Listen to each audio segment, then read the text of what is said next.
کہ کشمیر کی آواز جو 10 لاکھ فوجیوں کے دبدبے میں بند کی گئی ہے، کوئی نہ کوئی تو باہر آ کے کھولے گا نا۔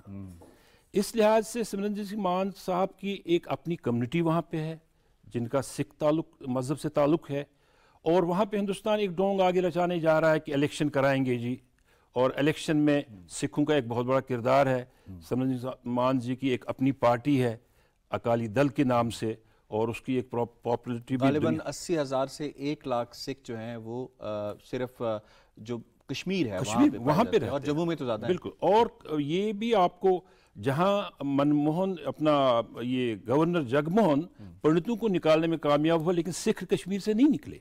ان کو بھی کوشش کی گئی تھی یہ کہنے کے لیے جی کشمیر سے، لیکن چونکہ سکھ کشمیریوں کے ساتھ ہے، اور سمرنجیت سنگھ مان جی کی بات جو ابھی فی الحال ان کو روکا گیا ہے، لیکن یہ رکنے والے آدمی نہیں ہیں، انہوں نے زندگی کے تمام اتار چڑھاؤ دیکھے ہیں۔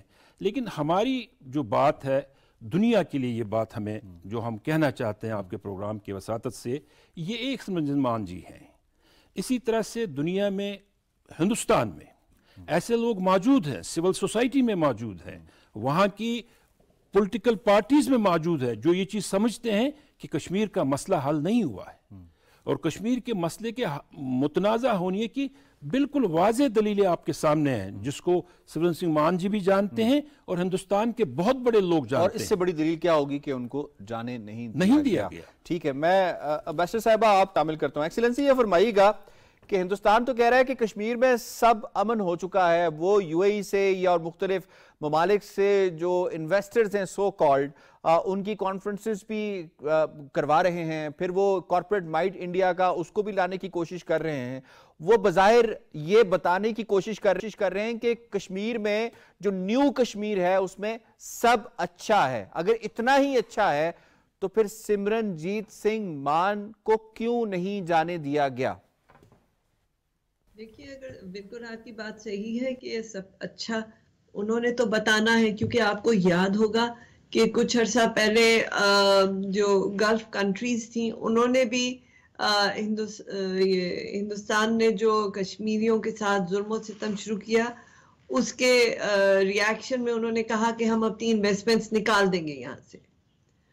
تو ان لوگوں کو تب احساس ہوا کہ یہ اتنے جو ہے نا، ان کو بلینک شیٹ نہیں ملی ہوئی کہ یہ جو مرضی کشمیر میں کریں اور کوئی ان کی جو ہے وہ پرسان حال نہ ہوگا۔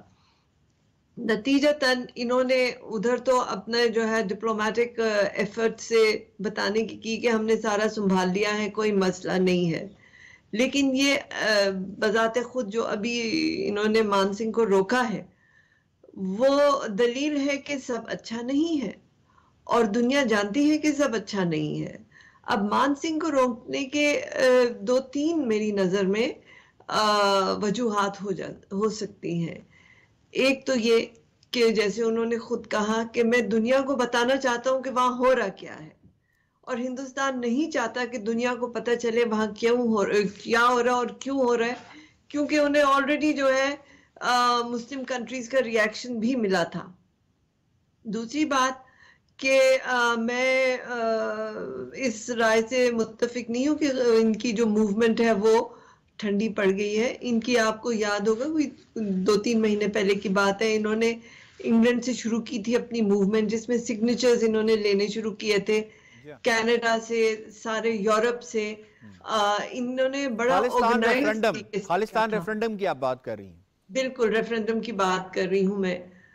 تو اگر یہ ریفرنڈم جو ہے یہ ایک ماڈل وہ ادھر لے کے جاتے ہیں تو وہ بھی ہندوستان کے لیے ایک خطرہ ہے۔ اور تیسرا یہ کہ وہاں پہ وہ ڈیموگرافک چینج جو لانے کی کر رہے ہیں، اس نظریے سے کہ اگر یو این کی ریزولوشن، سیکیورٹی کاؤنسل کی ریزولوشن جو اب تک جو ہے ان پہ عمل پیرا نہیں ہوئی دنیا، وہ کسی طرح سے اگر ان میں کوئی حرکت آ گئی تو ادھر ڈیموگرافک ایسا چینج آ جائے کہ یہ لوگ اپنی جو ہے وہ جیت وہاں کر سکیں، جو کہ ان کا خیال خام ہے۔ ٹھیک، بالکل ٹھیک ہے، آپ کا پوائنٹ آ گیا۔ ارشاد محمود، خالصتان زندہ باد، مودی حکومت مرد آباد، یہ کینیڈا میں نعرے نہیں لگ رہے، یہ اب ہندوستان کی سو کالڈ زمین، سرزمین جسے کہہ سکتے ہیں پنجاب، وہاں پہ نعرے لگ گئے ہیں۔ What else India is waiting to lose. Recently آپ نے سنا ہوگا کہ جو ہیومن رائٹس کونسل ہے اس کا ایک ہے یونیورسل پیریڈیکل ریویو جو وہ کرتے ہیں، اس میں بھی ہندوستان کو یہ کہا گیا ہے کہ بھائی آپ اپنی مائنورٹیز کے ساتھ جو سلوک ہے اس کو بہتر کریں، اپنے جو قوانین ہیں آپ کے خاص طور پہ جو ڈریکونین لاز ہیں ان کو ختم کریں، اور خاص طور پہ جو ہیومن رائٹس وائلیشن کا جو سلسلہ کشمیر میں اور پورے ہندوستان میں چل رہا ہے اس کو بند کریں۔ تو آپ اگر اسی تناظر میں دیکھیں تو بہت سارے تھوڑے دن پہلے کہ امریکہ میں جو بائی پارٹیزن ان کی ایک کانگریس کی کمیٹی ہوتی ہے، اس نے بھی کہا ہے کہ انڈیا کو ایک پرٹیکولر کنسرن کے حوالے سے ممالک میں شامل کیا جائے ہیومن رائٹس کے حوالے سے۔ تو اس سے آپ اندازہ کر سکتے ہیں کہ جو سکھ جو بات کر رہے ہیں وہ پوری دنیا اس کو محسوس کرتی ہے۔ اور اس کے حوالے سے ابھی تھوڑا عرصہ پہلے آپ نے سنا ہوگا کہ جرمن وزیر خارجہ نے بھی بلاول بھٹو صاحب کے ساتھ موجودگی میں کشمیر پہ بات کی، پھر ابھی ڈونلڈ لو نے بھی جو امریکہ کے نائب وزیر خارجہ ہیں انہوں نے کشمیر کے حوالے سے بات کی، اس کو مینشن کیا، انہوں نے کہا جی ہیومن رائٹس وائلیشن ہم انڈیا میں بڑا ہائیسٹ لیول پہ اٹھاتے ہیں۔ تو انڈیا میں یہ چیزیں بہت عرصے سے ہو رہی ہیں، اور اب جو ہے خاص طور پہ جو ہیومن رائٹس کے جو ادارے ہیں وہ اس کو فوکس کر رہے ہیں، میڈیا بھی فوکس کر رہا ہے۔ لیکن مجھے خوشی یہ ہوئی ہے کہ بے شک یوکرین وار کی وجہ سے ہے یا کسی اور بھی وجہ سے ہے، لیکن اب کچھ نہ کچھ آپ نے دیکھا ایک بہت عرصے کے بعد امریکہ سے ڈونلڈ لو کے لیول پہ کشمیر کے حوالے سے یہ بات ہوئی، اور انہوں نے کہا کہ ہماری کشمیر کی پالیسی میں کوئی تبدیلی نہیں آئی ہے، ہم بہت ہائیسٹ لیول پہ ہیومن رائٹس کی بات کر رہے ہیں۔ پھر جرمن میں نے وزیر خارجہ کا ذکر کیا، تو یہ آہستہ آہستہ جو ہے ایک ریوائول انٹرنیشنل ایمپیتھی کشمیر کے لیے دوبارہ ایک پیدا ہونا شروع کر دی۔ اس کی بہت ساری وجوہات میں سے ایک وجہ یہ بھی ہے کہ پچھلے 3 سال میں جو کشمیر میں جو ریپریشن کیا گیا اس کی کوئی مثال نہیں ملتی، جیسے آپ خود ذکر کر رہے ہیں کہ ایک ایم پی نہیں جا سکتا، ایک دفعہ راہل گاندھی نے جانے کی کوشش کی، ان کو ایئرپورٹ سے واپس بھیج دیا گیا، ساگر صاحب کہہ رہے تھے کہ لیفٹ کے جو ٹاپ لیڈرشپ ہے انہوں نے جانے کی۔ تو اگر آپ اپنے آپ امیجن کریں نا، میں اگر پشاور نہیں جا سکتا یا آپ کوئٹہ نہیں جا سکتے یا سندھ نہیں ہم جا سکتے، تو اگر ہم نہیں جا سکتے یعنی لوکل انڈین نہیں جا سکتے کشمیر پہ، تو باہر سے کسی کو آنے دیں گے۔ میڈیا کو آپ دیکھ لیں، کشمیری میڈیا بڑا کلیئر میسج نہیں ہے اس میں دنیا کے لیے، اگر وہ دنیا کو اصلی حقائق نہ بھی بتائیں تو بھی وہ بتا رہے ہیں روک کے۔ دیکھیں پوری دنیا کو تو اس سے پتہ چل جاتا ہے کہ آپ اگر اپنے ایم پی کو نہیں آنے دے رہے، پولیٹیکل پارٹیز کی لیڈرشپ کو نہیں آنے دے رہے ہیں، تو اس کا مطلب یہ ہے کہ آپ کے پاس بہت کچھ چھپانے کو، آپ نہیں چاہتے کہ کشمیری کسی سے بات کر سکے، اور کشمیریوں کے جو ہے جذبات جو ہیں، احساسات جو ہیں، وہ کسی شخص کے ذریعے باہر پہنچ سکے۔ اس لیے آپ دیکھیں انڈیپینڈنٹ میڈیا کا انہوں نے کیا حشر کیا، ایسا حشر تو ساگر صاحب گواہ ہے، جگمون جو تھا جس کو ہم کہتے ہیں کہ بچر آف کشمیر، اس زمانے میں بھی کشمیری میڈیا کا نہیں ہوا تھا۔ اور شاہ صاحب یہ بڑا ضروری ہے اس پوائنٹ کو بھی سمجھنا ہے، کرن آپ ایگری کریں گے مجھ سے کہ سمرن جیت سنگھ مان نے جب یہ کہا کہ میں مائنورٹی یعنی اپنی سکھ کمیونٹی سے ملنے نہیں جا رہا، میں میجورٹی پورے کشمیر سے ملنے جا رہا ہوں، مطلب کہ وہ کشمیر کے اس مسئلے پہ بات کرنے جا رہے ہیں جس کو چھپانے کی کوشش کریں۔ Is it so؟ بالکل بالکل، دیکھیں یہ تو بڑا ضروری ہے کہ ہندوستان سے جو بھی لوگ ہیں وہ کشمیر میں آئیں، کشمیر کے حالات کو دیکھیں، اس کے اوپر بات کریں۔ ہم نے دیکھا 90s میں اور پھر مودی کے آنے سے پہلے انڈیا نے بہت ہیومن رائٹس ایکٹیوسٹ جو تھے، رام جیٹھ میلانی تھے اور بہت سارے لوگ تھے، بہت سارے لوگ تھے۔ صحیح ہے، آپ نے بڑا ریلیونٹ پوائنٹ ریز کیا کہ انڈیا سے لوگ کشمیر آئیں اور کشمیر آ کے بات کریں، لیکن وہ لوگ کیسے آ سکتے ہیں جبکہ نان جو لوکلز ہیں وہ مقبوضہ کشمیر میں جس طرح سے انہیں قتل کیا جا رہا ہے، جس طرح سے پنڈتوں کو قتل کیا جا رہا ہے اور جس سرت کے ساتھ قتل کیا جا رہا ہے، اس کی بنیادی وجہ کیا ہے؟ اس کی بنیادی وجوہات یقیناً ہم جانیں گے کہ حریت کے اوپر الزام بار بار لگایا جا رہا ہے۔ پہلے یہ شارٹ سن لیں پھر ہم دیکھتے ہیں اس کو۔ اگر انہوں نے ہمیں یہاں پہ لایا ہوا ہے، کیا یہی ہماری ریہیبلیٹیشن ہے؟ کیا انہوں نے ہمیں یہاں پہ مرنے کے لیے لایا ہے؟ یہاں پہ کوئی سیکیورٹی کے کوئی بھی انتظامات نہیں ہے۔ ہمارا قصور کیا ہے؟ بس یہ اتنا بتا دو ہمارا قصور کیا ہے، اور ہم لوگ خود بے خود چپ چاپ کر کے بیٹھ جائیں گے۔ جو ان لوگوں نے بولا تھا ہم لوگوں کو وہ فیل ہے۔ گھر جا رہے ہیں راجستھان، بہاری لوگ ہیں جو ان کو مار رہے ہیں، جو اس لیے بس ڈر لگتا ہے، گھر جا رہے ہیں۔ حالات بہت خراب ہے۔ جی جناب، محمود احمد ساغر صاحب وہ کہتے ہیں جی جتنے بھی لوکلز اور پنڈتس جو ہیں، نان لوکلز اور پنڈتس، ان کو قتل کیا جا رہا ہے، حریت اس کے پیچھے انوالوڈ ہے۔ کیا نان لوکلز اور پنڈتس یہ ابھی کا فینومینا ہے؟ کیا وہ پہلے کشمیر میں کبھی نہیں گئے؟ کیا پہلے حریت کبھی ایگزسٹ نہیں کرتی تھی؟ کیا پہلے حریت نے ان کو سپیس نہیں دی؟ یہ بیسیکلی گیم آف پلان ہے کیا؟ تھوڑا بتائیں ہم. دیکھیے یاسر صاحب، بنیادی طور پہ جموں کشمیر میں اس وقت تقریباً ہندوستان کی 10 لاکھ سے زائد فوجیں ہیں، اور اس کے بعد مختلف ایجنسیاں کام کر رہی ہیں. یاسر صاحب، ایک نقطے کو ہمیں ضرور ابھارنا چاہیے. 10 لاکھ فوجیں جس ایریا میں ہو، اور اس میں جب کرپشن شامل ہو جائے، اگر ہندوستان کی فوج میں اس وقت بڑے پیمانے میں کشمیر میں کرپشن کا نقطہ بالکل نمایاں نظر آتا ہے. بچے کو پکڑو، ان کے گھر والوں سے لاکھ روپے کی ڈیمانڈ کرو، اس کو چھوڑ دو. اسی طرح سے اس وقت وہاں پہ بالکل یہ چھپی بات نہیں، میں آپ کو دعوے سے کہہ رہا ہوں، ہندوستان کی آرمی نے اور ایجنسیوں نے کچھ ایسے گروپس بنائے ہیں، وہ وہاں پہ اس ٹرمائل کو برقرار رکھنا چاہتے ہیں. جو تحریک آزادی کی جو فریڈم فائٹرز ہیں، حریت کانفرنس کا پیورلی دنیا نے تسلیم کیا ایک پولیٹیکل آرگنائزیشن ہے، تحریک کی آواز ہے. اس کا کوئی ہمارا دوسرا شعبہ جہاد کونسل ضرور ہے جس نے عسکریت کا کمانڈ سنبھالی ہے، لیکن حریت کانفرنس کا جہاں تک تعلق ہے وہ ایک پیورلی پولیٹیکل آرگنائزیشن ہے، اور ہم ان تمام شعبوں پہ کام کر رہے ہیں جس میں ہیومن رائٹس بھی ہے، جس میں سفارتی محاذ ہے. لیکن یہ جو ہندوستان کا ڈنڈورا ہے، دیکھیے یہ بہاریوں کو کون مار رہا ہے؟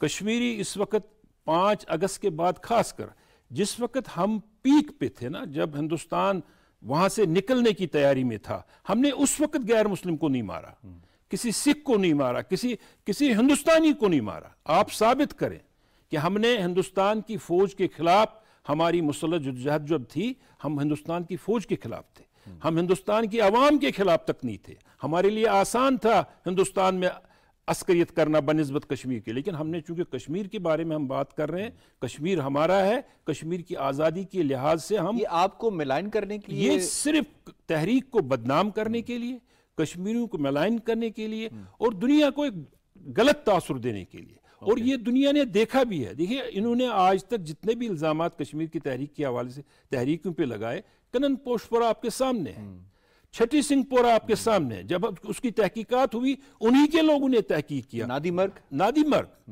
ان تمام میں پھر ہندوستان نکلا. آج بھی آپ کو ان تمام جگہوں پہ ہندوستان ملے گا، کیونکہ ہندوستان کی ایک بہت بڑی تعداد دنیا میں سب سے بڑی. یہی پوائنٹ میں ایکسلنسی نائلہ چوہان صاحبہ، جیسے انہوں نے بات کیا چٹی سنگھ پورا کے حوالے سے، نادی مرگ کے حوالے سے، وندھانا کے حوالے سے اور شپیاں کے حوالے سے، سوال یہاں یہ بنتا ہے کہ ان نان لوکلز اور پنڈتس کو قتل کر کے، اور جو مائنورٹی ہے ان کو قتل کر کے، who is the real beneficiary؟ دیکھیں اس میں تو یہ اسٹریٹجی ہے نا کہ وہ ان کو مار کے، ایک تو وہ ان کو حریت کو ٹیررسٹ بتانا چاہتے ہیں، وہ دنیا کو یہ باور کرانا چاہتے ہیں کہ یہ امن پسند نہیں ہے بلکہ ٹیررسٹ ہے، اور دنیا کا موقف ٹیررزم پہ فرق ہے. اور یہ سراسر بہتان ہے اور بے بنیاد ہے، کیونکہ دنیا دیکھ رہی ہے. ٹیررزم کی باتیں تو آپ پچھلے 2 دہائیوں سے کر رہے ہیں، کشمیر کی باتیں تو آپ 6 دہائیوں سے کر رہے ہیں. یہ جو ان کا جھوٹ کا ملمہ یہ چڑھا رہے وہاں پہ، وہ کامیاب نہیں ہوگا. اور جیسے صاحب نے فرمایا کہ وہاں پہ بہت ساری ایجنسیز ان کی کام کر رہی ہیں، ان کے نان سٹیٹ ایکٹرز کام کر رہے ہیں، اور ان کو استعمال کیا جا رہا ہے حریت کو بدنام کرنے کے لیے. کشمیری جو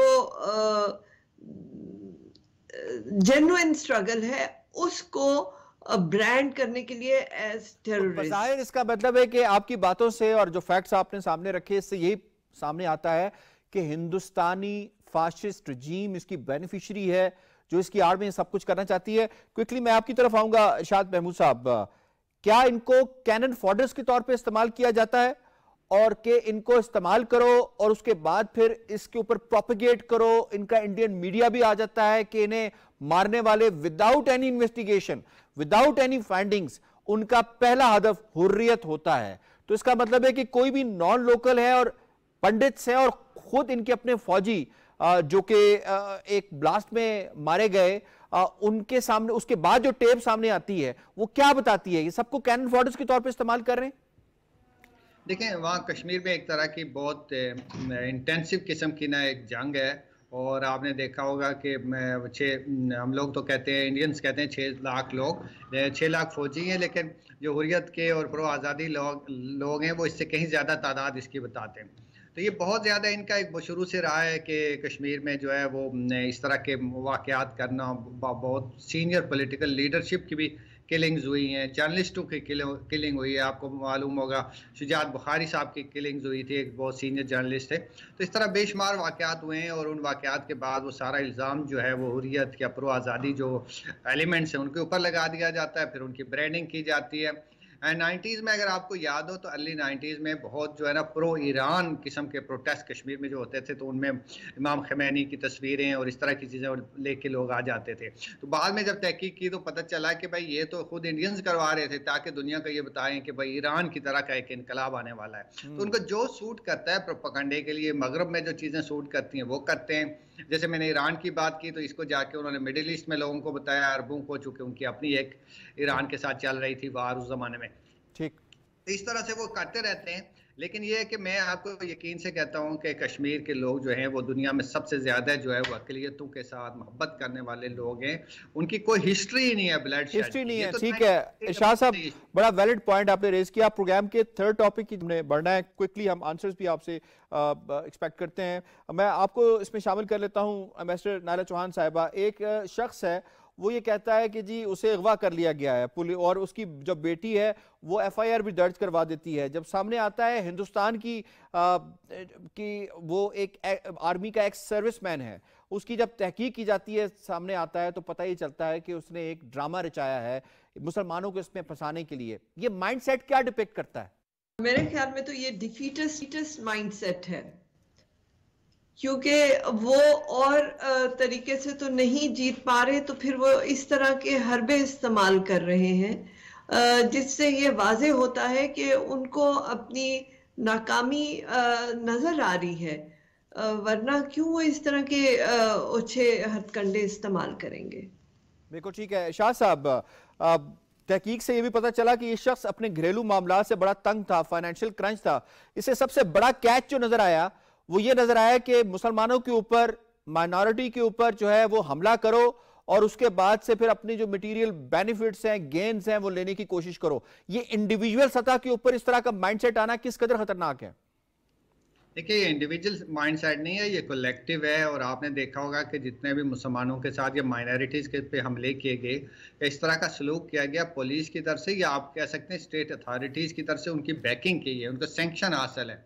تو اس طرح کے جتنے واقعات ہوئے ان میں کسی کو کچھ ان کو سزائیں نہیں ہوئی ہیں۔ ابھی گجرات میں جو لوگ انوالو تھے ان کو رہا کر دیا گیا، جو بہت ہی کلیئر میسج تھا کہ مائنورٹیز کے ساتھ اور خاص طور پہ مسلمانوں کے ساتھ جو بھی سلوک کریں، آپ کو کوئی پوچھنے والا، روکنے والا، ٹوکنے والا نہیں ہے۔ تو یہ ایک انڈینز بی جے پی کا اور آر ایس ایس کا خاص طور پہ مائنڈ سیٹ ہے مسلمانوں کے ساتھ اور مائنورٹیز کے ساتھ۔ وہ نیو یارک ٹائم میں رپورٹ چھپی تھی کچھ عرصہ پہلے، جس میں وہاں جو پادری ہیں وہ بتاتے تھے کہ جی ہم تو کسی کو یہ بتا بھی نہیں سکتے کہ جی ہم اپنے گرجا گھر جا رہے ہیں یا ہم پادری ہیں، ہم پریکٹس کر سکتے ہیں۔ تو یہ پوری دنیا میں یہ باتیں، ہیومن رائٹس کی بے شمار رپورٹس آ چکی ہیں جنہوں نے اس بات کو ایکسپوز کیا۔ انڈیا جو دنیا میں اپنے آپ کو جیسے پریزنٹ کرتا ہے، اپنے ملک کے اندر وہ بڑا ڈیفرنٹلی پریزنٹ کرتا ہے، ڈیفرنٹلی کرتا ہے، انٹرنلی از ڈیفرنٹ۔ ٹھیک ہو گیا محمود ساغر صاحب، میں جی کوئکلی آپ کی طرف آتا ہوں۔ یہ فرمائیے گا کہ سچ سامنے آ چکا ہے لیکن انڈین میڈیا خاموش ہے۔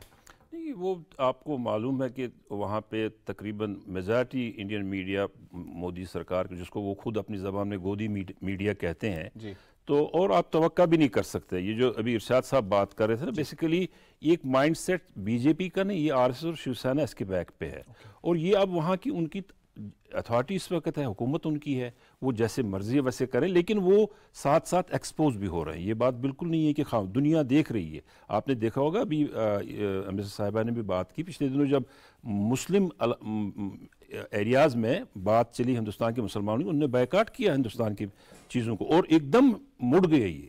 تو اسی طرح انشاءاللہ الرحمن یہ چیزیں ہندوستان کرتا رہے گا۔ ان کو پہلی مرتبہ ایک ہندوتا کی حکومت ملی ہے، وہ سمجھتے ہیں کہ ہم اس کو کنٹینیو اسی بنیاد پہ کریں گے، لیکن ایسا ممکن ہندوستان میں نہیں ہے۔ ہندوستان میں اس وقت بھی تقریباً 27 کروڑ مسلمان رہتے ہیں، اس کے بعد باقی کمیونٹیاں ساری ہیں۔ یہ ناممکن بات ہے ہندوستان کے لیے، اگر ہندوستان کو اپنے آپ کو بچانا ہے تو ان کو ان کے ساتھ بیٹھنا پڑے گا، نہیں تو ہندوستان ٹوٹ جائے گا۔ ان کو ریورس کرنے سے فائدہ نہیں ہوگا۔